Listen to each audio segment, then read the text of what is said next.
Hello everyone. In this video, we are going to discuss about the different keywords used in exception handling.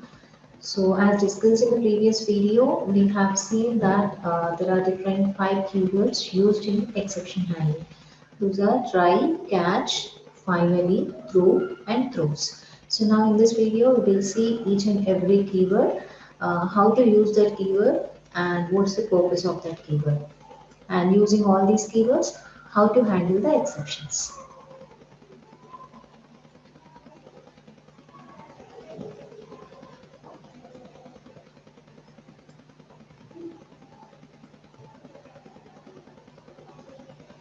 So before discussing each keyword, first we should know what we're going to do to handle any exception. So exception handling requires the following four steps. These four steps are mandatory to handle the exception. So the first one, finding the problem. That means you need to identify in which code you may generate the exception. That means you are writing 100 lines of code, 1000 lines of code. But first you need to identify which lines of code or which code will generate the exception. So why we need to identify the exception? Why? Because we are going to place that code within the try block. So what is the use of try block? Within the try block, we are going to place the code which may generate the exception. So first you need to identify in which statement you need to, like you may generate the exception, and that statement you're going to keep in the try block. So that is the first one, finding the problem. After finding the problem, so keep them within try block. And next one, inform that an exception is thrown. Inform that an exception is thrown. So I told you in the last video that so whenever you get the exception in try block, automatically the control will be thrown to the catch block. So for example, consider this is try. We have some three statements. Try must be followed by catch. So whenever you get an exception, for example, if you get an exception at second line, automatically the control will be thrown to catch block by skipping all these statements. After second statement, whatever we have that will not be executed. So after second statement, the control will be thrown to catch block. So how it is throwing? Using a keyword called throw. Using a keyword called throw. So that is the second step. So after keeping all your exception statement within the try block, whenever you get an exception, that will be thrown to catch block using throw keyword. Next step, receive the exception. Who is receiving exception here? Who is catching the exception? The catch block. So whenever you throw the exception from try block to catch block, here catch will be there to catch that exception. So that is the use of catch block. So receive the exception in the sense catch the exception using catch block. And the next one, provide exception handling code in the catch block. So what you're going to write within the catch block? So the exception handling mechanism. So if you want to handle in your own way, if you have any other way to handle the exception, you can go through with that. Otherwise, if you don't want to handle, if you simply want to display the exception message, you can simply print that object. So here we have an exception, which type of exception you're catching, and that object, that reference will be created here. So you can simply print this reference. If you print the reference, it will give you the description about your exception. Otherwise, if you want to handle in a different way, that code you can write within this catch block. So these are the four steps required for any exception handling mechanism. The first one is finding the problem. After finding the code, like in which code you are generating the exception, that code you need to place within the try block, and try must be followed by catch block. So whenever you get an exception within the try block, the control will be thrown to catch block using throw statement, and catch block will catch the exception and it will handle the exception. So this is the basic syntax of try and catch. So we can see here, so first you're writing try, within this the statements that can throw the exception, that may lead to the exception, followed by catch. See, if you observe here, we are writing multiple catch statements here. Why? Because we don't know which type of exception we may get. So we should have multiple catches here to handle different types of exceptions. For example, in this code, I may generate arithmetic exception, I may generate array index out of boundaries exception, then IO exception, while not found exception. So we have different types of exception. If you are writing a code which may generate multiple exception, then you should have a multiple catches to handle different exceptions. So if you want to handle arithmetic, So here in this catch, we need to write arithmetic exception. And if you want to catch IO exception, here you need to write IO exception. And if you want to handle catch array index out of boundaries, you need to write array index out of boundaries catch. So like this, you can write any number of catch statements. And the order will be in any order. You can write in any order. First arithmetic and after IO exception and after array index out of boundaries. So that order is your wish. But for example, if you get array index out of boundary exception in your code. So first it will check the first catch. What is first catch? It is arithmetic. Yes, it is not matching. Then it will go to the second one. Yes, second one is IO exception. It is not matching. Then it will go to the third one. Yes, array index out of boundaries and it is matching. Yes, it is matching. If it is matching, then it will not go to the next one. So remaining all the statements will be skipped here.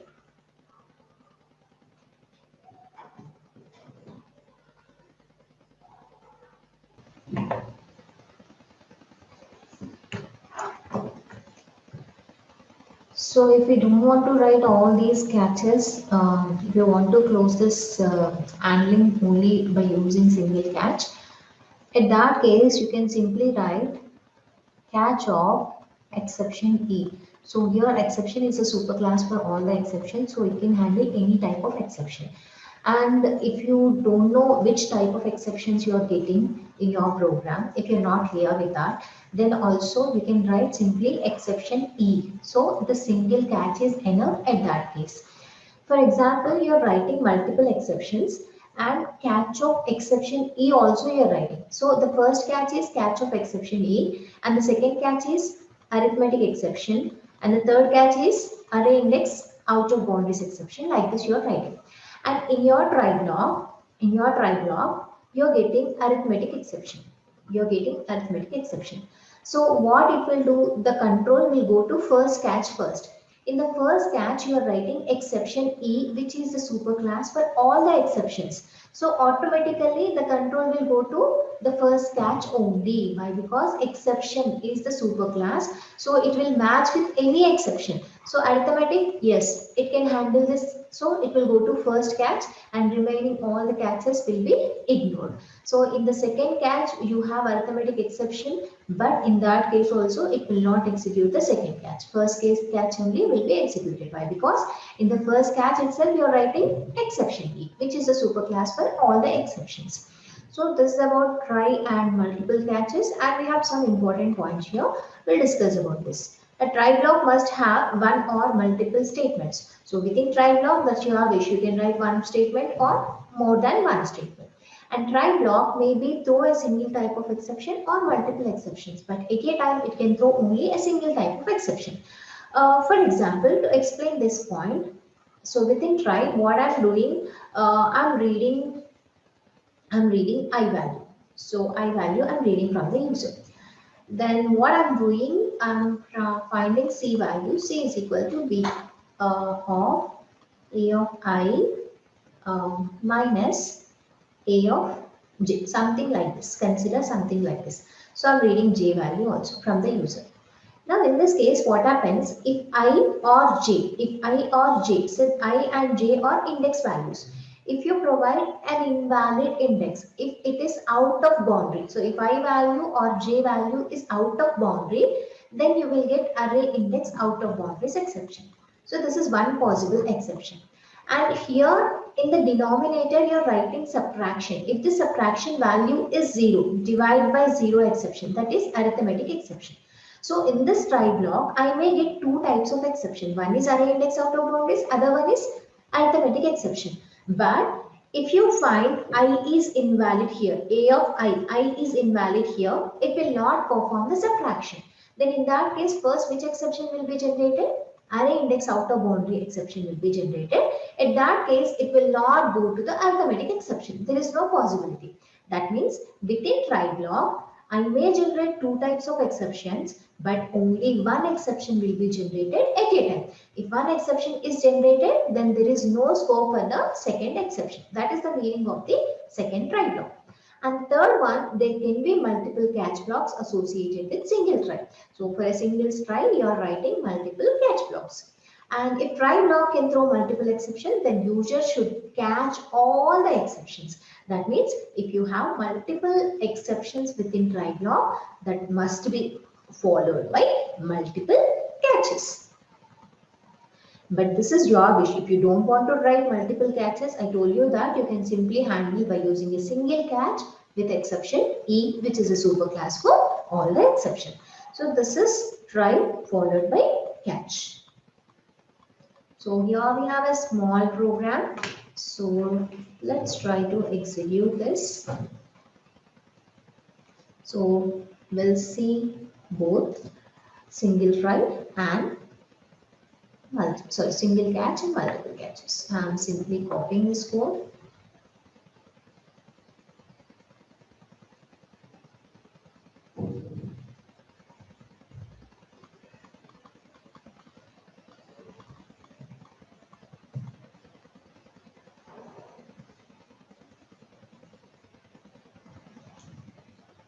So here coming to this code, here it will generate arithmetic exception. So B and C, both the values are same. B minus C, if you subtract this, you will get divide by 0 exception.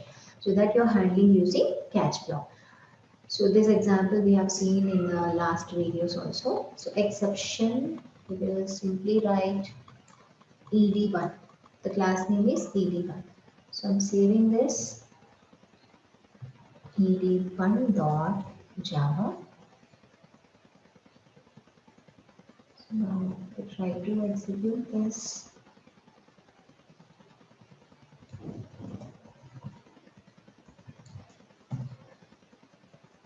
So no errors. So we are getting arithmetic exception here and followed by y is equal to 1. So why we are getting y is equal to 1? So let's check that. See, after catch block, so within catch block what you're doing, you're simply describing about your exception. And after catch, whatever you write that will be executed.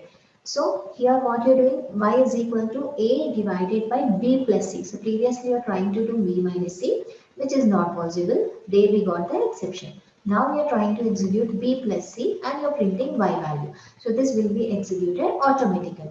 So here what happens, within try block, at this x point, at this statement, you are getting exception. That's why C will not be print. So C cannot be print. Why? Because after exception statement, whatever the statements are there, that will not be executed. Directly the control will go to catch block, and within this catch, we have arithmetic exception description that will be printed, and followed by after catch, whatever you have that will be executed. So here you're finding y value and you're printing that y value. So this is one single catch. So this is a program with single catch. So now we'll see with multiple catches. So here we have another program with multiple catches.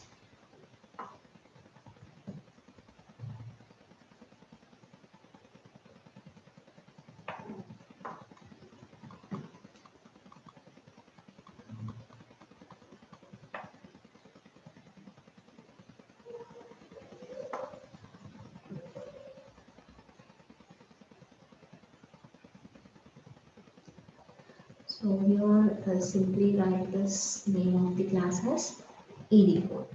And here what happens, we are declaring an array with true elements. So the possible index values are 0 and 1. Then I'm reading an argument. This is command line argument. So at the time of command line, you should provide one index value. Okay. Then args of 0, that means you need to provide one command line argument. If you don't provide this, at that time also you will get array index out of boundaries. That means you're not providing any elements, but you're trying to access args of 0. In that case, array index out of boundaries will be generated. Okay, if you enter any argument value at the time of runtime, you don't get any exception here. Then it will come to next line. So what we are doing here, a of b. So what is b value? Whatever you enter at the time of runtime, that will be stored in b. So what are the possible values I can give her b? B is an index value here. So what are the possible indexes I can access here? 0 and 1. So b possible value should be 0 and 1. If you enter any other value other than 0 and 1, you will get again array index out of boundaries exception here, and divided by b minus a of 1. In the denominator, if you have subtraction, then there may be a chance to get arithmetic exception. That means divide by 0 exception also. Then in this case, within try block, there may be chance to get two types of exceptions. One is arithmetic exception and the other one is array index out of boundaries exception. But at a time, only one exception will be generated. So to handle this, what we are doing? So we are writing multiple catches. So catch of one is for arithmetic and the other for array index out of boundaries. But along with this, here we are writing one more catch, that is number format exception. Why? Because integer dot parsing. So this argument should be an integer only. So at the time of runtime, whatever you enter, that will be considered as string actually. But even if I enter 10 also, that will be considered as string. But I can convert 10 value to integer. Yes, it is possible. That conversion is possible. At that time, no error will be generated. Otherwise, instead of 10, if I enter hello, so answer of 0 will be hello, and that I cannot convert into integer. Why? Because hello is a string, you cannot convert it into integer. At that case, there may be a chance to get number format exception also. So these are the three possible exceptions which may generated by the strike block. So we are writing all catch blocks. After completing all catches, you simply printing SS print message. What is that? Hello, this is an exception test. So anyhow, this will be defaultly printed. Anyhow, like whatever the exception you generate, of course, even if you don't generate exception also, that message will be printed. So ED4, we will try to save this. ED4.java.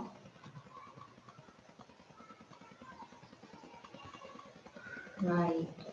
If you try to execute this ED4, no errors, then what we need to do? We need to provide one command line argument here, but I'm not providing any command line argument. So in that case, what happens? We will get the array index out of boundaries exception. Array index out of boundaries exception. Why? Because you forgot to enter the command line value. And lastly, we have printed one message after all catches. What is that? Hello, this is exception test. That will be printed. Now what happens? I'm providing one value. What is that value? I'm providing 3. In this case also, I'm getting array index out of boundaries. Why? Because 3 is out of boundaries. The possible index values are only 0 and 1. Why? Because in the given array, we have only 2 elements. But you're trying to access 3 index which is not there. That's why you're getting array index out of boundaries. Then something like this is exception test. Now instead of 3, I'll provide a string value. So now what we are getting? We are getting number format exception. Number format exception. Now we will enter b value as 5. Now 5 is also array index out of boundaries only. So here it depends on array index only, right? Whenever you get array index out of boundaries, there is no chance to get arithmetic exception. But it may generate arithmetic exception. That's why you're catching that exception also. So this is about try and multiple catch statements. For example, I don't want to write all these catches. So what we can write simply? Exception E. That's it. I'm just saving this. And if I try to execute this, first compilation, then execution. See, we are getting array index out of boundaries. And now also I'm getting number format exception. So exception is a superclass which can handle any type of exception. Array index out of boundaries, number format, everything it can handle. So if you don't want to write multiple catches, at that case you can write only single catch which is having exception object.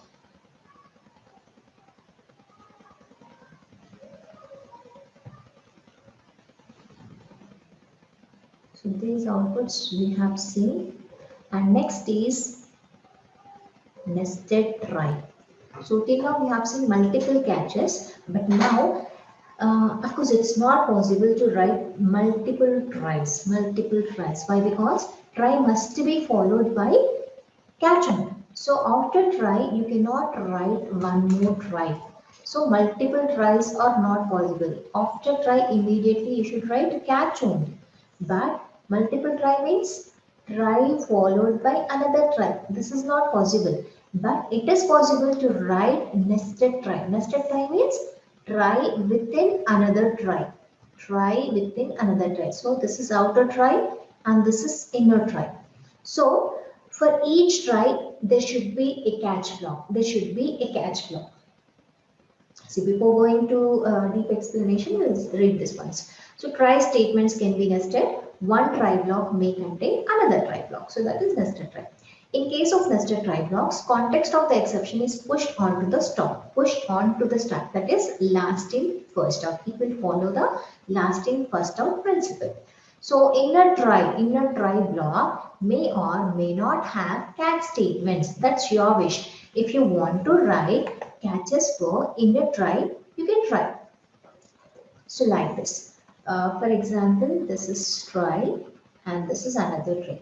So after completing this inner try, immediately you can write catch and you're closing this catch and then you're closing this outer try also. And for this outer try, you should write the catch. You should write the catch. So this is mandatory. For outer try, you should write catch blocks mandatory. But for this inner try, it's not mandatory. For this inner try, it's not mandatory. So what happens if I don't write catch for inner try? I'm not writing any catch for inner try. Simply I'm closing this outer try. But outer try, I'm writing catch block. So for this inner try also, it can go to outer catch blocks. So if you don't write any inner catches, I mean for inner try, if you don't write any catches, then it will go to the outer catch blocks. So now if an exception is thrown from inner try block, then first inner catch statement are matched. So first it will check for the inner catches. If inner catches are not there, so if no match is found, then outer try block are matched. So if there is no catch or if there is no match found, then it will go to the outer try. Then if there is also no match found, then default handler will be invoked. Yes, this is an important point I missed in the last slide. So this is for all. This is for all, not only for this. For example, try followed by catch. So what happens here? In this try, I'm getting array index out of boundaries exception. But I'm writing arithmetic exception. Within catch, I'm writing arithmetic exception. That means there is no match. There is exactly no match. So here array index, here it is arithmetic. So no match. In that case, what happens? The default handler will take care of this exception. So if you don't have any possible catches or matches found, then the default handler will take care of that. Then, however, if outer try block throws the exception, then only outer try blocks are matched. So within outer try, you can throw the exception, or within inner try, you can throw the exception. So we'll see. So this is the syntax. This is outer try. Within this outer try, we have two statements, and within this inner try, we have another two statements. So if you get exception at C statement, for that I'm writing C exception, and for D statement, I'm writing D exception. And these two catches are, so this catch is for this statement and this catch is for this statement. So this try is followed by two catches. And this is outer try close. This is outer try close. And here also we have two statements. If I get A statement exception, then it will go to the A exception. If you get exception at B, it will go to the B exception. Right? So for four statements, you're writing four catches here. So these two inner catches are for inner try and these two outer catches for outer.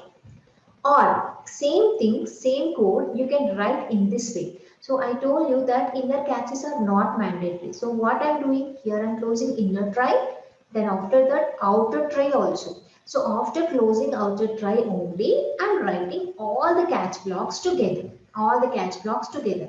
So that's your wish. If you want to write within the try block, you can write, otherwise you can write out of that. right? So whichever the exception matches, like catch matches, it will go to the catch directly. So here, if you get the exception at C statement, it will go to first A, no match, then B, no match, then C, yes, it is matching, it will go here.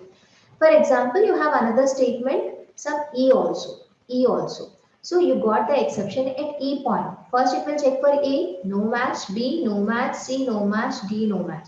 If no match is found, then this exception will be handled by default handler. Java has default handler. This will be handled by default handler.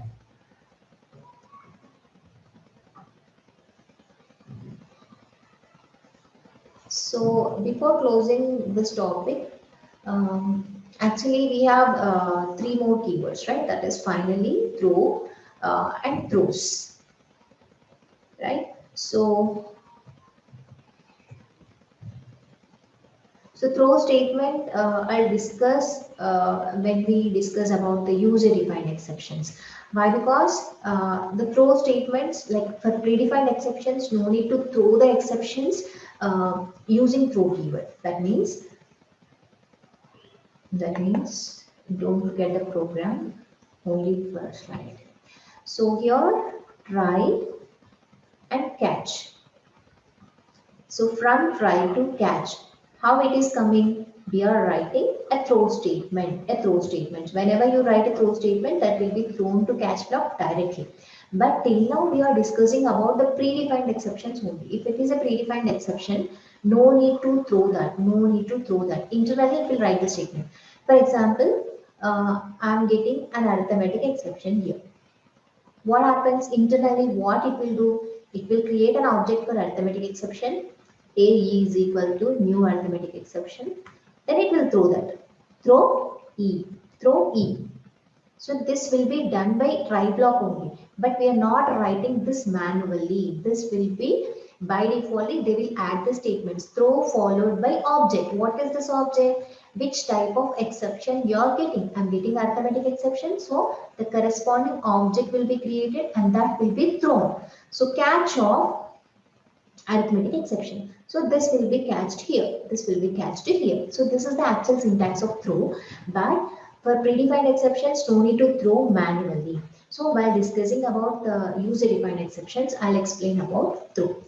And one more important is throws. Throws. So yesterday, in the previous video, we have discussed about the throws keyword, right? So if you want to inform the system handler to handle the exception, you can simply write in this main function, I may get arithmetic exception. So what's the meaning of this throw statement? You're informing to the default handler. You're informing to the default handler to take care of your program. So in your program, you may generate arithmetic exception. So that you're informing to the default handler, then default handler will take care of your program. So you don't need to use try and catch to handle the exception. It will take care of that. So if you don't want to handle using try catch, you can inform the system using throws keyword. But where I need to use the throws keyword, in which method you're going to get that. So within this main method, I may get this exception. That's why I'm writing throws here.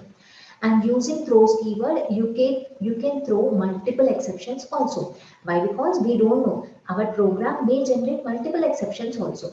One is arithmetic, then array index out of boundaries, then IO exception, then find not found. Like this, using comma, you can separate any number of exceptions here. And all those exceptions will be handled by default handler only. So that is the use of throws keyword. And next is finally, so it doesn't have most significance actually. Why? Because till now we have seen after all catches, after catch statement, whatever we write that will be executed. So try followed by catch, and after this whatever you write that will be executed mandatorily.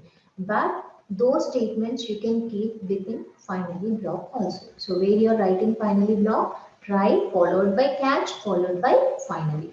but it's not mandatory to write finally block. So even without finally also, if you write any statements, that will be executed directly.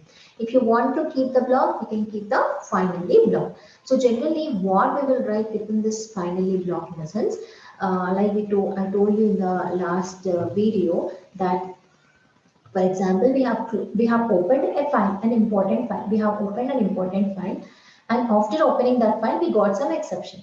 So after some statement, I closed that file. But because of that exception, the statement will not be executed. So this file will not be closed.